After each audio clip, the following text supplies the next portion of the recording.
एक एडवाइस देती हूँ, अगली बार आपको क्यूनेट वाला कोई भी मीटिंग फिक्स कराए ना अपने सीनियर बॉस से, कहीं स्टारबक्स वगैरह में कराते हैं, उससे कम तो वो जाते ही नहीं है स्टैंडर्ड दिखाने के लिए। जाना और वो आपसे एक बार पूछेंगे कि आपको कुछ ऑर्डर करना है, जम के ऑर्डर करना, जम के बिल लगवाना उनका, बिकॉज बिल वही देंगे। इससे क्या होगा, आपको पार्टी मिल जाएगी और वो लुटेरे हैं जो बहुतों से लूटते हैं, आपको उनको लूटने का मौका मिल जाएगा। Hi guys, this is my first video. मैं आज ये वीडियो इसलिए बना पा रही हूँ बिकॉज मुझे एक यूट्यूबर ने बहुत मोटिवेट किया है। Actually I am a big fan of Alina Rais. उनके चैनल में डिस्क्रिप्शन पे या इस वीडियो के लास्ट में लिंक कर दूँगी। बहुत से उनकी लाइफ के एक्सपीरियंसेस ऐसे थे जो मैंने भी सेम फेस किए हैं। उन्हीं में से एक ये क्यूनेट है जिसके बारे में आपको बताना चाहूँगी। ऑल्दो वो क्यूनेट पे फंस चुकी थी और उसके बाद उन्हें रियलाइज़ हुआ, बट उनकी वो वीडियो ने मेरी लाइफ सेव कर दी। एंड अब मैं अपना क्यूनेट का एक्सपीरियंस आप लोगों से शेयर करती हूँ। एंड मेरा एक्सपीरियंस जो है वो क्यूनेट में फंसने का पहले है कि किस तरह से वो बकरा फंसाते हैं। तो मैं आपको शुरू से बताती हूँ कि कैसे मेरे पास तक क्यूनेट वाले पहुँचे। इट ऑल स्टार्टेड जब मैंने 2019 में मेरी फ़र्स्ट जॉब गुड़गांव में लगी एंड मुझे उसके लिए रूम चाहिए था। तो जहाँ मैं शिफ्ट करने वाली थी वहाँ के जो उस रूम के जो लैंडलॉर्ड थे वो तो बाहर रहते थे। तो जो पहले वाली जो टेनेंट थी, वो लड़की का नाम मैं नहीं बताऊँगी, बट जो लड़की थी वो वो इतनी फ्रेंडली हो रही थी मेरे साथ कि अच्छा यू लिव इन गुड़गांव, कितने महीनों से रह रही हो, कैसी जॉब है तुम्हारी, अच्छा पे करते हैं तुम्हारी कंपनी में। पहले तो मुझे ऑकवर्ड लगा कि पहली टॉक में इतना क्यों ये क्लोज़ हो रही है, ऑकवर्ड लगता है। लेकिन मैंने सोचा क्या पता ये बहुत फ्रेंडली हो और अच्छे नेचर की हो। फिर उसने मुझसे पूछा कि क्या तुम अपनी कंपनी में खुश हो। मैंने कहा हाँ मैं बहुत खुश हूँ, यहाँ पे ऐसे ऐसे होता है। मैंने पूरा वर्क कल्चर समझाया तो कहने लगी अच्छा गुड यार। तो इसी तरह से उसने मुझसे बहुत सारी डेटा एकदम से मेरा सारा ले लिया और मैंने भी उसे बता दिया। मैं बहुत इनोसेंट थी, मुझे नहीं समझ में आ रहा था तब कि कोई ट्रैप है या कुछ है। तो मुझे लैंडलॉर्ड का फ़ोन आया था कि तुम उनसे दोनों कीज़ ले लेना, जो रूम की 2 कीज़ थी, कहीं वो एक ही की दे दें। तो मैंने कहा ठीक है मैं उनसे ले लूँगी। तो तब तक वो दूसरे रूम में शिफ्ट हो चुके थे जब तक उन्होंने बताया। तो मैंने उसे फ़ोन किया, मैंने कहा यार रूम की 2 कीज़ हैं, लैंडलॉर्ड ने कहा दोनों चाहिए, तो मैं तुमसे लेने आ सकती हूँ। उन्होंने कहा यार श्योर यार बिल्कुल प्लीज़ आ जाना, ये हम बातें करेंगे, हम चाय पियेंगे। पूरा एकदम फ्रेंडली थी। मैं उसके रूम पे गई एंड वहाँ पे उसने पहले ही चाय वाय बना दी थी, बट शी इंसिस्टेड कि नहीं प्लीज़ बैठो, चाय पियो, बातें करो। तो मैंने कहा ठीक है यार ओके बैठ जाते हैं, बातें कर लेते हैं 5-10 मिनट। उन 5-10 मिनट की बातों में भी उसने ज़्यादातर मेरे ही बारे में पूछा और मैं बहुत चपड़ करती हूँ, तो मैंने भी उसे सब कुछ बता दिया कि कैसे कैसे मेरी ये फ़र्स्ट जॉब थी। ऑल्दो मेरा कुछ और ड्रीम था लेकिन मैं किसी और चीज़ पे एंड अप कर गई। मेरी फैमिली में क्या क्या प्रॉब्लम्स हुई जिसकी वजह से मैं इस जॉब में एंड अप कर गई, बट अब मुझे इस जॉब में बहुत खुशी मिल रही है, बहुत अच्छा एक्सपोजर है, बहुत अच्छा पर्सनैलिटी डेवलपमेंट के लिए भी अच्छी है। बहुत सी चीज़ें मैंने उसे बता दी। तो उसको इतना समझ आ गया था कि मैं अपनी जॉब से बहुत खुश हूँ और लेकिन मैं कुछ और करना चाहती थी, मेरे और भी कुछ सपने थे। तो ये सब चीज़ें उसने अपने दिमाग में रख ली थी, मुझे नहीं पता था। मैंने जस्ट एज अ फ्रेंड उसे सब कुछ बताया था। देन क्या हुआ, कुछ 5-6 दिन बाद उसकी कॉल आती है मेरे पास कि ईशा मेरे पास एक बहुत अच्छी बिज़नेस अपॉर्चुनिटी है एंड क्या तुम उसमें ज्वाइन करना चाहोगी। ये ऐसी चीज़ है कि तुम जॉब भी करती रहोगी और इसे भी साथ में करती रहोगी। मैंने कहा यार अच्छी बात है, और वैसे भी मैं बहुत कुछ करती हूँ अपनी लाइफ में जो जॉब के अलावा है। मैं अपनी स्किल्स डेवलपमेंट के लिए कुछ करती हूँ, कुछ अपनी हॉबीज़ के लिए करती हूँ। तो मैं कुछ ना कुछ करती रहती हूँ और वो चीज़ उसे भी पता थी क्योंकि उस दिन की चपड़ चाय सेशन में मैंने उसे सब बता दिया था। तो उसने कहा कि मैंने देखा है तेरे अंदर वो पोटेंशियल और इसलिए मैं चाहती हूँ कि तू मेरे साथ ये बिज़नेस में भी जॉइन कर ले। मैंने कहा ठीक है लेकिन ये बिज़नेस है किस बारे में ये तो बता। तो उसने बोला कि यार तुझको ना ऐसे फ़ोन पे समझ नहीं आएगा, बहुत कुछ है, तो तू ना एक काम कर, मैं ना तेरी मीटिंग मेरे एक सीनियर से फ़िक्स करती हूँ और तुझे ना वो बहुत अच्छे से समझा देंगे, तुझे ऐसे फ़ोन पे नहीं समझ आएगा। तो मैंने कहा ठीक है चलिए सीनियर से फ़िक्स करवा ले वो मीटिंग, बट अगर सीनियर से मैं मिल रही हूँ तो मुझे कुछ पता होना चाहिए उसके बारे में, मैं भी थोड़ी रिसर्च कर लूँ पहले से, कुछ तो आइडिया दे दे किस फील्ड में है, क्या करना है। उसने कहा नहीं यार तुझे फ़ोन पे बिल्कुल समझ नहीं आएगा, तेरी मीटिंग फिक्स करा देती हूँ, सीनियर से बात कर लेना। मुझे ऑकवर्ड तो लगा कि यार ज़रा सी भी हिंट नहीं दे रही है, ऐसा क्या है। बट फिर मैंने कहा नहीं यार फ्रेंड तो अच्छी थी, काफ़ी बात करने में भी फ्रेंडली बहुत थी। मैंने कहा अच्छी ही होगी। मैंने कहा ठीक है चल तो अपनी सीनियर से फ़िक्स करा दे। फिर उसका शाम को वापस कॉल आता है और कहती है मैंने तेरी सीनियर से मीटिंग फ़िक्स कर दी है, यहीं गुड़गांव में सेक्टर 52 देखा है, वहाँ पे एक आरडी मॉल है और तुझे वहाँ आना है, वहाँ पे मेरी बात हो गई है, सीनियर भी वहीं आ जाएंगे मेरे सर, और तुम भी उनसे वहीं मीटिंग कर लेना। फिर मैं गई उसके मॉल में गई, मैं वहाँ पे मिली तो उसने मुझे, वो स्टारबक्स के सामने खड़ी हुई थी एंड उसने मुझे स्टारबक्स में बुलाया अंदर और बैठाया। तब तक उनके वो सीनियर नहीं आए थे, तो मैंने बोला कि अच्छा अब तो बता दे, थोड़ा बहुत आइडिया ही दे दे यार, कहीं मैं उनके सामने बेवकूफ़ लगूँ कि मुझे इस फील्ड में कुछ आता ही नहीं है और वो कुछ आलीशान पता नहीं कुछ और ही आइडिया बताने लगो। बोलने लगी नहीं नहीं यार, बहुत सिंपल सी चीज़ है लेकिन वही सबसे अच्छी तरह से समझा सकेंगे, इसलिए मैं तुझे कोई आइडिया नहीं दे सकती। उसने मतलब क्यूनेट का नाम तक नहीं बोला मेरे आगे। तो मैंने कहा चलो ठीक है, आने दो अपने सीनियर को, कितनी देर में आ रहे हैं? तो उसने कहा बस आ रहे हैं, 5-10 मिनट लगेंगी। और उस 5-10 मिनट में भी उसने ना मुझे सारी ऐसी चीज़ें बताई, यार वो बहुत बड़े इंसान हैं, तूने फलाना वो सोसाइटी सुनी है? मैंने तो सुनी भी नहीं थी उस टाइम पे, लेकिन उसने कहा बहुत पॉश सोसाइटी है, बहुत महंगे महंगे करोड़ों के फ्लैट्स होते हैं, उनका वहाँ पे घर है, उनकी खुद की ऑडी है एंड वो पता नहीं मतलब जितना भी अमीरों वाली चीज़ें होती थी उसने सब मेरे दिमाग में डाल दी, वो सब कमा रहे हैं इसी बिज़नेस से, और जो बिज़नेस मुझे पता भी नहीं था कि वो क्या है। फिर मैं भी थोड़ा कॉन्शियस सा हो गई कि कोई बहुत बड़े सीनियर सर आ रहे हैं, उसकी तो मुझे अच्छे से बिहेव करना है। तो मैंने भी हाय हेलो की, उन्होंने मेरे बारे में पूछा और फिर उन्होंने कहा तुम कहाँ काम करती हो, do you like your job. He started with कि तुम्हारे क्या क्या ड्रीम्स हैं। फिर उन्होंने उससे शुरू किया कि तुम्हारे ड्रीम्स, कौन सी कार तुम बाय करना चाहोगी, कौन सी जगह तुम टूर करना चाहोगी, ये सब चीज़ें करी। उन्होंने एस्टिमेट बनाया तुम्हारी सैलरी पे, तुम इतने साल में यहाँ जा पाओगे, इतने साल में यहाँ। तो उनके तरीके से ऐसा लग रहा था कि ओके वो कहीं ना कहीं जॉब की बुराई कर रहे हैं। तो मैंने कहा चलो ठीक है, करने दीजिए, सीनियर है भाई और इतना कमा रहे हैं तो ठीक है। फिर उन्होंने धीरे धीरे बताया क्यूनेट के बारे में, बोलने लगी ईशा तुमने क्यूनेट के बारे में सुना है? तो मैंने कहा कि नहीं कभी नहीं सुना। तो वो खुश हो गए, उनके चेहरे पे ग्लो आया। मुझे लगता है कि जिसको क्यूनेट के बारे में पहले ही पता होता है ना, और अगर उसने बोल दिया हाँ पता है, तो वो मीटिंग वहीं एंड हो जाती है, क्योंकि उन्हें पता है वो बहुत बड़ा स्कैम है और फिर उनको बकबक करने की ज़रूरत नहीं है। तो लेकिन मुझे कुछ नहीं पता था, तो वो खुश हो गए कि ओके ये बकरा फंस सकता है। तो उन्होंने फिर शुरू किया कि क्यूनेट एक बहुत बड़ी multi national networking marketing company होती है। ये मैं आपको क्यूनेट के बारे में बता दूँ थोड़ा सा।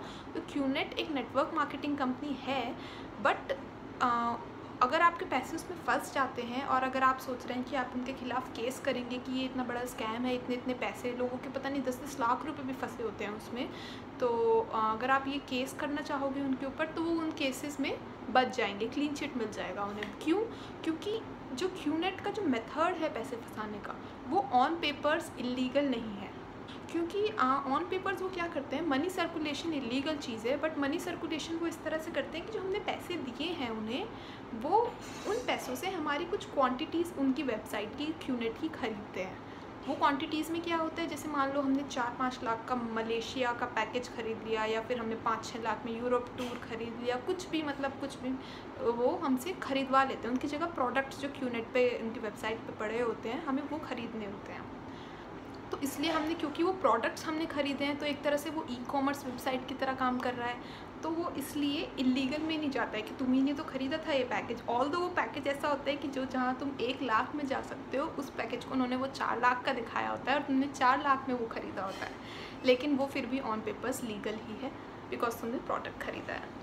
फिर उन्होंने वो अपनी बक शुरू करी, उन्होंने पूरा पेन कॉपी निकाला, एक एक चीज़ बताई कि कैसे इसमें नेटवर्क मार्केटिंग में तुम्हारे नीचे 2 लोग काम करेंगे, फिर वो 2 लोगों से पैसे लेंगे और प्रोडक्ट्स खरीदवाएंगे, उसका इतना % शेयर तुम्हारे अकाउंट में आएगा।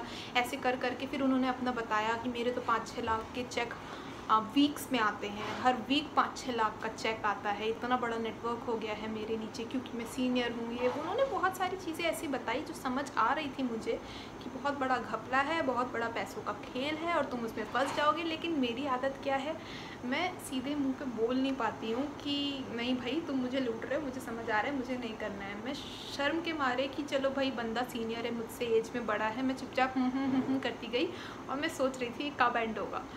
तो फिर क्या हुआ, बीच में वो जो लड़की थी वो भी हमारे साथ ही बैठी हुई थी। बीच में उसने पूछा कि सर आप कुछ लेंगे, तो उनके सर ने कुछ ब्लैक कॉफ़ी वगैरह कुछ मंगाया और फिर उसने मेरी तरफ देख के बोला तुम कुछ लोगी? मैंने शर्म के मारे कहा नो नो थैंक यू।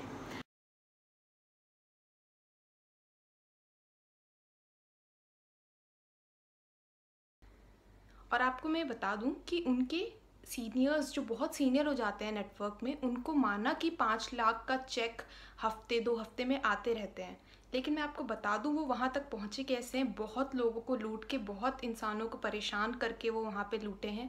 ऐसा मनी कोई नहीं रखना चाहेगा अपने पास। और दूसरी बात, वो जो 5 लाख आ भी रहा है ना, वो भी ऐसे आ रहा है कि वो ऑलरेडी इतने कर्जे में दबे होते हैं ना, उन्हें ऑलरेडी ये अपनी झूठी शान दिखाने के लिए कि मेरे पास इतना पैसा है, गाड़ियाँ बड़ी बड़ी ऑडी वगैरह खरीदनी पड़ती हैं, हाउस बहुत अच्छी अच्छी सोसाइटी में लेना पड़ता है, तो वो ऑलरेडी लोन्स में इतने ज़्यादा दबे होते हैं ना कि वो 5 लाख का चेक भी कुछ नहीं कर पाता है, पूरी उम्र वो कर्जे में ही रहते हैं। तो आप उनकी झूठी शान पे कभी मत जाइएगा। ऑल दो उनके चेक्स आते हैं, मैं आपको खुद बता रही हूँ पर्सनली, बिकॉज मेरी एल्डर सिस्टर हैं, वो बैंक में हैं, उनके पास रोज़ ऐसे लोग लोन के लिए आते हैं जो हाउस लोन लेते हैं, कार लोन लेते हैं, बिकॉज उनको झूठा झूठा दिखाना होता है। वो सब क्यूनेट में फंसे हुए हैं। आप प्लीज़ उनके झूठे चेक्स पे और उनकी झूठी शान पे मत जाइएगा। हमारी वो जो मीटिंग थी, वो आप यकीन नहीं करेंगे, 2.5 घंटा वो मीटिंग चली है। उन्होंने मुझे एक एक चीज़ ऐसे 5-6 पेपर थ्योरी की तरह उन्होंने सब कुछ समझाया मुझे अच्छे से। फिर बोलने लगे कि अगर तुम्हारे पास अभी क्रेडिट कार्ड होगा, तो मुझे बड़ा अजीब लगा कि वो अचानक से सारी डिटेल्स क्यों मांग रहे हैं। तो मैंने साफ मना कर दिया, मेरे पास कोई क्रेडिट कार्ड नहीं है, कुछ नहीं है। फिर कहने लगे अच्छा चलो कोई बात नहीं, पर्सनल लोन का ऑप्शन होगा, देखो तुम अपने एक्सिस बैंक में तुम्हारे पास मैसेज आया होगा। तो मैंने चेक किया तो हाँ, कुछ लैक्स का, कुछ 10 लाख तक का पर्सनल लोन मुझे था अवेलेबल। तो उन्होंने कहा अरे वाह, तुम्हें तो 10 लाख का पर्सनल लोन तुरंत अवेलेबल है, ये तुरंत इशू हो जाएगा, तुम्हें तुरंत कर लेना चाहिए। मैंने कहा इतना बड़ा 10 लाख का मैं तुरंत क्यों करूँगी। तो मुझे बहुत ऑकवर्ड लग रहा था कि उन्हें तुरंत पैसे चाहिए, ऐसा लालच सा दिख रहा था उनकी आंखों में। तो मैंने कहा कि नहीं, अभी नहीं, मुझे थोड़ा सोचने का मौका दीजिए। फिर मैंने कहा कि फिर कहने लगे अरे कोई दिक्कत की बात नहीं है, एकदम इशू नहीं होगा, तुम बाद में हाँ ना कर लेना, लेकिन मैं रिक्वेस्ट इशू कर देता हूँ, दिखाओ अपना कस्टमर आईडी दे दो मुझे, और ऐसे ऐसे लो तुम इसमें लॉगिन कर लो। अपना लैपटॉप खोल के बैठ गए। लैपटॉप से मैं आपको बता दूँ, उनके पास मैकबुक था, हाथ में वो एप्पल की डिजिटल वॉच लिए बैठे हुए थे, अपनी ऑडी की ऐसे थे हिला रहे थे, मतलब वो बहुत दिखा रहे थे कि मेरे पास बहुत पैसा है, मैं पैसों में नहा रहा हूँ दिन भर, और इसी तरह से वो इमेज मेरे माइंड में क्रिएट कर रहे थे। तो उन्होंने फिर क्यूनेट के बारे में और तारीफ़ी की ताकि मैं समझूं कि क्यूनेट कितनी अच्छी चीज़ है। उन्होंने दिखाया अपनी वेबसाइट पे क्यूनेट की, वो सिर्फ क्यूनेट की वेबसाइट पे स्टिक थे, किसी और वेबसाइट पे रिसर्च नहीं कर रहे थे, कुछ नहीं, सिर्फ क्यूनेट का दिखाए जा रहे थे वेबसाइट पे।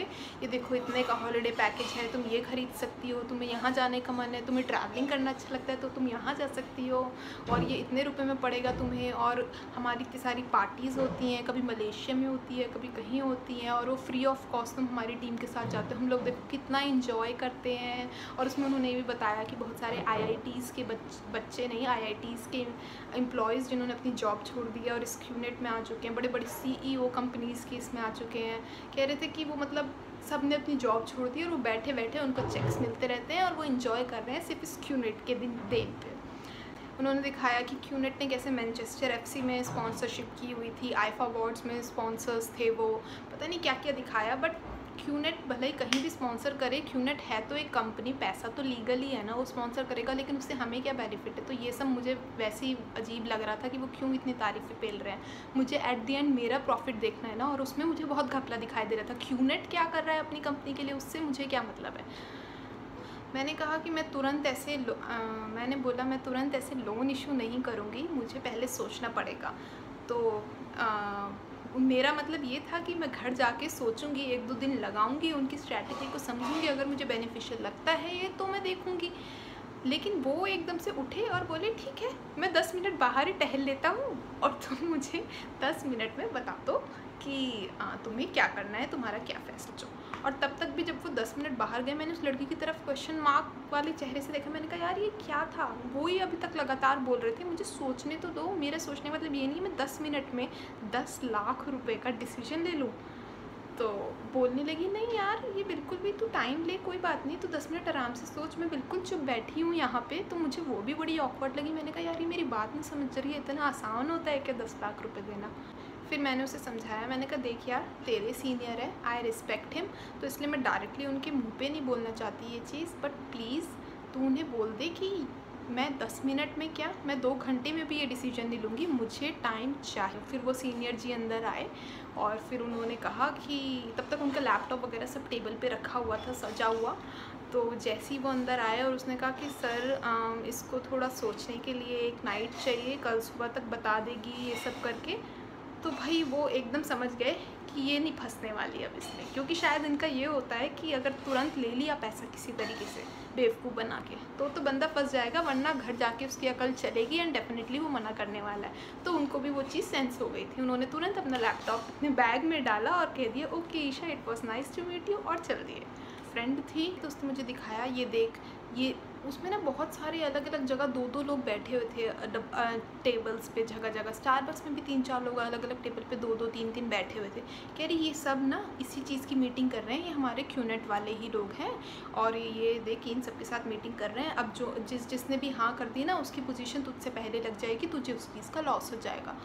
तब मैंने वो आरटी मॉल में ऐसे घूम के देखा और मैंने देखा वो मॉल पूरा खाली है और सिर्फ इन्हीं क्यूनेट के लोगों से भरा हुआ है। तो मुझे लगा यार ये कैसा ट्रैप है कि यहाँ ला के ये ऐसे मीटिंग्स फिक्स करते हैं, इतने लोगों को एक साथ बकरा बनाने की कोशिश करते हैं और कुछ कुछ बकरे फंस जाते हैं। तो मुझे बहुत ऑकवर्ड लगा वो सब। फिर जब मैं घर जा रही थी तो हम दोनों ने कैब साथ में की थी, क्योंकि हम अगल बगल ही रहते थे, वो भी कहीं पास में ही शिफ्ट हुई थी।